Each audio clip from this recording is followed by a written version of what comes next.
Hey everybody, what's up and welcome back to today's video guys. And today guys, I'm going to be showing you how to talk to Cash App support.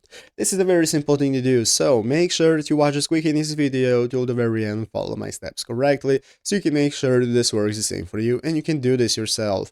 But yeah guys, let's get right into it. So first things first, you want to go ahead and open up the official Cash App application on your mobile phone if you've not already. So we're going to go ahead and be needing the application. If you do not already have it, what you can do is go ahead and download it. So go ahead and download it from your App Store. Open up your App Store, go into the search bar and search for Cash App. By searching for Cash App, it's going to enable us to find the application. Go ahead and find it, open it up, install it, and once you have opened it up, we can now go ahead and be logged in. So you can log in with your phone number or with your login details, whichever way you prefer. And once you log in, now we can get started. You'll be greeted by this homepage right here. This is our cash balance option where we can check our cash balance, we have our savings, and all the other options we can access. And now we can get started with contacting support. So to be able to contact support, it's very easy. We just need 2 clicks. What we're looking for is right here in the upper right corner. In the upper right corner, you're going to have your profile icon. So go ahead and find your profile icon in the upper right corner. And by clicking on your profile picture, it's going to open up your settings tab. So open up your settings tab. That's going to enable you to take a look at all the settings that you can use for managing your account. So in the settings tab, we are going to go and be scrolling all the way down. In the settings tab, by scrolling all the way down, it's going to find you the last option.